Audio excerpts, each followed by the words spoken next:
Title evil none की खौफनाक कहानी। Scary pumpkin Hindi horror story narrator dialogue script. कहते हैं कि हर पुरानी इमारत के साथ एक कहानी जुड़ी होती है। कुछ कहानियां समय के साथ धुंधली हो जाती हैं, लेकिन कुछ इतनी खौफनाक होती हैं कि उनकी छाया कभी नहीं मिटती। आज की ये कहानी भी एक ऐसी ही जगह की है। ये कहानी उत्तर भारत के एक छोटे से गांव में मौजूद एक पुराने कॉन्वेंट स्कूल की है। गांव वालों के अनुसार यह स्कूल कभी एक पवित्र जगह थी। यहाँ ननों के द्वारा बच्चों को शिक्षा दी जाती थी। लेकिन जैसे जैसे समय बीता, इस जगह का अंधकारमय सच सामने आने लगा। यह जगह अब डर और मौत का प्रतीक बन चुकी है। कॉन्वेंट का इतिहास। कई साल पहले यह कॉन्वेंट बच्चों से भरा हुआ था। हंसी खुशी का माहौल था। लेकिन यहाँ की एक नन सिस्टर ग्रेस बच्चों पर बहुत सख्त थी। उनके बारे में कहा जाता है कि वह बच्चों को अनुशासन सिखाने के नाम पर अत्याचार करती थी। सिस्टर ग्रेस के कमरे में हमेशा एक कद्दू रखा रहता था। कमरे में सिस्टर ग्रेस अकेली खड़ी थी। उनके हाथ में वही कद्दू था और उनकी आंखों में अजीब सी चमक थी। गांव वालों ने गुस्से में आकर स्कूल को जला दिया। लेकिन सिस्टर ग्रेस का क्या हुआ, ये कोई नहीं जान पाया। कहानी की शुरुआत। कॉन्वेंट के पास पहुंचते ही उन्होंने एक अजीब सा सन्नाटा महसूस किया। आसपास हवा में अजीब सी ठंडक थी और पेड़ जैसे किसी डरावनी छाया की तरह झुके हुए थे। उन्होंने कॉन्वेंट का जर्जर दरवाजा खोला। अंदर का नज़ारा डरावना था। दीवारों पर जले हुए क्रॉस लटके हुए थे। फर्श पर धूल और जले हुए कागज बिखरे हुए थे। हर कदम पर उन्हें ऐसा लगता था कि कोई उन्हें देख रहा है।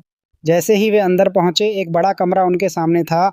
कमरे के बीचों बीच एक मेज थी और उस पर वही कद्दू रखा था। कद्दू में से हल्की हल्की रोशनी निकल रही थी। दीवारों पर खून से कुछ अजीब सी भाषा में लिखा हुआ था। डरावने हादसे की शुरुआत। नेहा ने हिम्मत करके कद्दू को छूने की कोशिश की। जैसे ही उसने कद्दू को छुआ, पूरा कमरा हिलने लगा। अचानक कद्दू से धुआं निकलने लगा। वह धुआं धीरे धीरे एक परछाई में बदल गया। ये परछाई सिस्टर ग्रेस की थी। उनका चेहरा डरावना था। उनकी आंखों से खून टपक रहा था और वह जोर जोर से हंस रही थी। सिस्टर ग्रेस ने कहा, अब तुमने मेरी शांति भंग की है। अब तुम यहाँ से कभी बाहर नहीं जा सकते। तो यह सुनकर चारों दोस्त डर से कांपने लगे। समीर ने भागने की कोशिश की, लेकिन दरवाजा अपने आप बंद हो गया।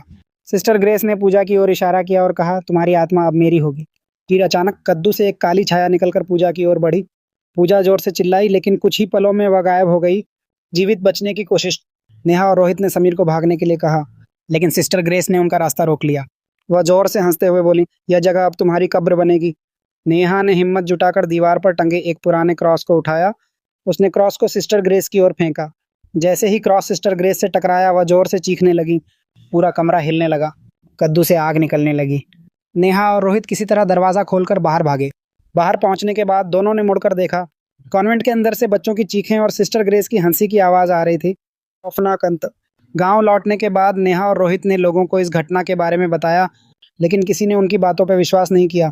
पूजा और समीर का कोई पता नहीं चला। आज भी उस कॉन्वेंट में हर रात अजीबोगरीब घटनाएं होती हैं। लोग कहते हैं कि जो भी वहाँ जाता है वह कभी वापस नहीं आता। सिस्टर ग्रेस की आत्मा अब भी उस कद्दू के जरिए लोगों की आत्माएं कैद कर रही है। तो क्या आप इविल नन के कॉन्वेंट में जाने की हिम्मत करेंगे? याद रखें, हर रहस्य को उजागर करना सुरक्षित नहीं होता। अगर आपको ये कहानी डरावनी लगी तो वीडियो को लाइक करें, शेयर करें और चैनल को सब्सक्राइब करना ना भूलें। अगली बार हम आपके लिए एक और सच्ची हॉरर कहानी लेकर आएंगे।